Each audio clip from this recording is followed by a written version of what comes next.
ముందుగా వేదిక టీవీ ప్రేక్షకులకు స్వాగతం. వేదిక టీవీ చేపడుతున్న సర్వే ఏదైతే ఉందో ఇది కేవలం ప్రజల అభిప్రాయాలు మాత్రమే. వేదిక టీవీ అభిప్రాయం కాదు. నిజాన్ని నిర్భయంగా ప్రజలతో మాట్లాడి చర్చించడానికి వేదిక టీవీ ఎల్లప్పుడూ కృషి చేస్తుంది. ఇందులో భాగంగా ఈరోజు రంగారెడ్డి జిల్లా ఇబ్రహీంపట్నం లేబర్ అడ్డాకి రావడం జరిగింది. మరి ఇక్కడ ఉన్నటువంటి ప్రజలు రేవంత్ రెడ్డి గారి పాలన విధి విధానాలు ఎలా జరుగుతున్నాయి, మరి అలాగే గతంలో కేసీఆర్ గారి పాలన విధి విధానాలు ఎలా జరిగాయి అనే విషయాన్ని, అలాగే ఇప్పుడు కాంగ్రెస్ హయాంలో రేవంత్ రెడ్డి గారు ప్రవేశపెట్టిన ఈ 6 గ్యారెంటీలు కానీ సంక్షేమ పథకాలు కానీ ప్రజలకు ఏ విధంగా లబ్ధి చేకూరుతున్నాయి అనే విషయాన్ని తెలుసుకునే ప్రయత్నం చేద్దాం. రిపోర్టర్ కార్తిక్ గౌడ్, వేదిక టీవీ. నమస్తే సార్. నమస్కారం. మీ పేరు సార్? నా పేరు రామస్వామి. ఏం చేస్తుంటారు సార్? నేను లోకల్ వ్యాపారం, ఇది వ్యాపారం మాది. సీఎం రేవంత్ రెడ్డి గారి పాలనపై మీ అభిప్రాయం ఏంటి సార్? సీఎం రేవంత్ రెడ్డి పాలనపై నా అభిప్రాయం, జనాలకు కొన్ని 6 పథకాలు పెట్టినాడు. అందులో ఒకటి బస్సుది, ఒకటి కరెంటుది. నాకు ఇది రెండైతే వచ్చినాయి. గ్యాస్ పథకం అని పెట్టినా అది గ్యాస్ పైసలు పడతలేవు, ఏం చేస్తలేవు. అది ఆ పథకం ఎక్కడ పోయిందో ఏమో తెలియదు.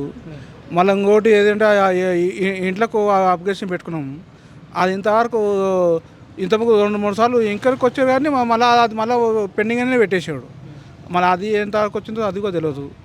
మేము ఇక్కడనే ఉంటాం, ఇక్కడనే చేస్తాం. ఈ పైగా అయితే కొంచెం జనాలు నెట్లోకి నెట్టుకుంటూ వస్తాడు. ఇయో మన దేశమే అప్పులు ఉన్నప్పుడు వాడు పెట్టిన అప్పు, వీడు పెట్టిన అప్పుడు వాళ్ళు మాట్లాడుకుంటారు పెద్ద పెద్ద వాళ్ళు. మనకి ఎందుకు చెప్పు? మన రోజు ఏది వ్యాపారం మనం బేరం చేసుకుంటేనే మనకు వస్తాయి. బేరం చేయకపోతే మనకు ఏ బాబు. రోజు వాళ్ళు బిజీ ఉంటాం, మన పనులు మన బిజీ ఉంటాం. నా పైన ఏంటంటే జనాలకు మంచిది ఏం చేసాను, జనాలకు మంచి చేయాలి. ఎవరు వచ్చి సరే, ఏ ప్రభుత్వం వచ్చి సరే మనకు సంబంధం లేదు. మనం బేరం చేసుకొని మన రోజు మన కష్టానికి పోయేటాడు. మనం ఇంట్లో కూర్చొంటే మనకు రావు. ఇప్పుడు నా కొడుకు నా బిడ్డ చదువుకున్నారు, ఉద్యోగాలు లేవు, తిరుగుతూ ఉన్నారు, చేస్తూ ఉన్నారు. ఉద్యోగాలు లేవు, జాబులు లేవు. ఇక ఏం చేస్తారు చెప్పు? డిగ్రీ అయిపోయింది, మా కొడుకు డిగ్రీ అయిపోయింది, ఎంటీ నా బిడ్డ డిగ్రీ అయిపోయింది, జాబులు లేవు. ప్రైవేట్లు కూడా కాంపిటీషన్, ప్రైవేట్ జాబులు పోవాలన్నా కూడా కాంపిటీషన్. వాళ్ళు వాడితే వాళ్ళు కూడా ఇస్తలేరు జాబులు. అప్లికేషన్ ఎన్నో పెట్టుకుంటారు కానీ పిల్లలకు ఏదో చదువుకున్న వాళ్ళకు ఆ జాబులన్నా ఇస్తే వాళ్ళకి ప్రైవేట్ ఏదో జాబులన్నా దొరికిస్తే మంచి ఉంటుంది. ఏ ప్రభుత్వం వచ్చినా సరే పిల్లల కోసంకి మనం బతికేది. మన అయిపోయింది, మన 50 ఏళ్ళు దాటిపోయినాయి. అవి ఏదో గత మన ఓడిసిపోయింది. మన పిల్లలు 25 ఏళ్ళ పిల్లలు ఉన్నారు. వాళ్ళు ఏదైనా జాబ్ చేస్తే వాళ్ళ మీద వాళ్ళు బతుకుతారు అనేది నా అభిప్రాయం. అంటే గతంలో కేసీఆర్ గారి పాలనపై మీ అభిప్రాయం ఏంటి సార్? జరిపిన సంగతి మనకు అవసరం లేదు. జరిపిన సంగతి అవసరం లేదు. అది ఎప్పుడే కానీ ముందుకు పోతున్నాళ్ళు కానీ దాన్ని వెనక్కి పట్టుకొని పాకాడకూడదు. వాళ్ళు అసెంబ్లీలో మాట్లాడుకుంటారు, వాళ్ళు మసీదులో మాట్లాడుకుంటారు. వాళ్ళు ఇట్లా చేశారు, వీళ్ళు ఇట్లా చేశారు. రేపు ఏరే వాళ్ళు వస్తారు, రేపు బీజేపీ వాళ్ళు వస్తారు. ముఖ్యమంత్రి రేవంత్ రెడ్డి గారు మీరు ఇట్లా వేసారు, వాళ్ళు ఇట్లా వేసారు.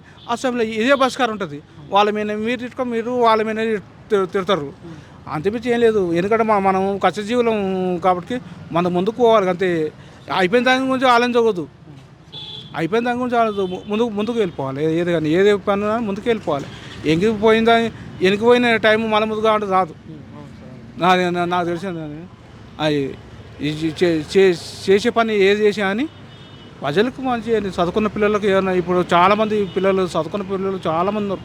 వాళ్ళకి ఏదైనా చిన్న జాబులో బీబులో గవర్నమెంట్ జాబులు లేకుండా ప్రైవేట్ జాబులు అన్నా ఎంకరేజ్ చేయండి. గవర్నమెంట్ జాబులు ఏం లేదు, ప్రైవేట్ జాబులు అయినా దాని కొంచెం ఎంకరేజ్ చేయండి.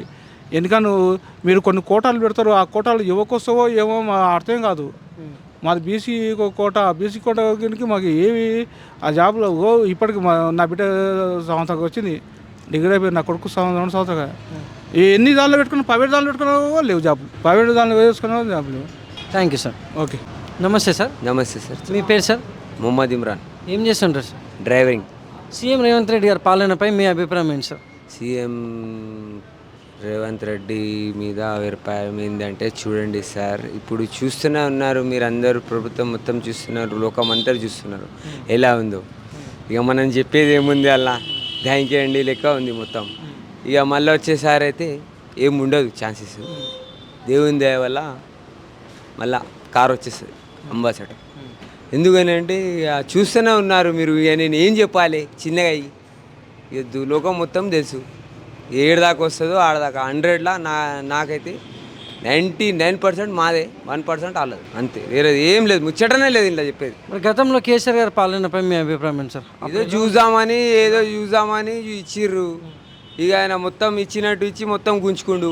ఏముండదు, సుక్కాగత రాంపేరి నడవదు. మొత్తం నీళ్ళ ఆటో నడుస్తలేదు, ఓలా నడుస్తలేదు, బిజినెస్ అన్నీ డౌన్ అయిపోయినాయి.